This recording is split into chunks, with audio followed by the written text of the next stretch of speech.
नाज़रीन, गंबट में शायर समाज सुधारक तालीमी माहिर नज़र लाखाई जी 18वीं वर्सी संदसि भाउ तालीमी माहिर दरवेश गिलाल जी 17वीं वर्सी मल्हाई वई। उन हवाले सां रिपोर्ट कर रहियो आहे किशोर कुमार।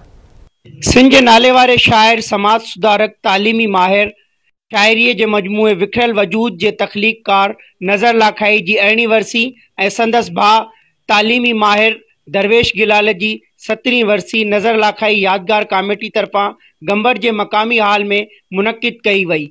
वर्सी तक़रीब जी सदारत नाले वारे शाइर कोसर बोड़े कई। इन मौके ते वर्सी तक़रीब में शिरकत कंदड़नि आवाज़ टीवी सां ॻाल्हाईंदे चयो त समाज सुधारक हुयो, तालीम सां वाबस्ता माण्हू हुयो, वॾी ॻाल्हि त सभ खां हिकिड़ो नेक इंसान हुयो, तमामु वॾो शाइर हुयो ऐं हुनजा केतिरा किताब बि छपियल आहिनि। हुनजी वॾी ख़ूबी इहा हुई त हू जेको कुझु पाण सिखियो, रात जेका हासिलु कई या ॾांहुं हासिलु कई, ॿियनि नौजवाननि ताईं बि हुन मुंतक़िल कई। इहा तमामु घटि माण्हू नाले वारे शाइर नज़र लाखाई जूं सिटूं मां की न हूंदुसि, मुंहिंजा बेत हूंदा, हीअ सिंध हूंदी खेत हूंदा, मुंहिंजा गीत काफ़ियूं गज़ल ई ॾुहीड़ा, झंगनि में झूंगारण वारा केत हूंदा।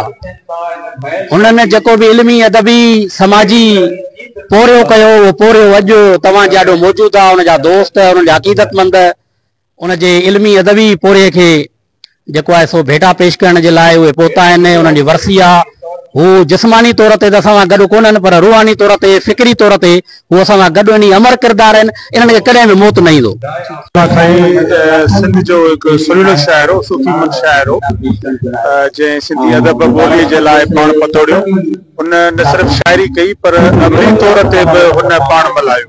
हू सिंधी अदबी संगत ज़िले खैरपुर जो राब्ता सेक्रेटरी रहियो। संदसि शाइरी जो किताब विखरियल वजूद शाया थियो। संदसि शाइरी तमामु वॾनि फ़नकारनि ॻाई ऐं हुनजी अक्सर शाइरी सूफ़ी मंश फ़क़ीर जेके हूंदा हुआ, जिन में फयाज़ जोयो, आशिक जोगी ऐं कुझु ॿिया फ़नकार उहे ॻाईंदा हुया।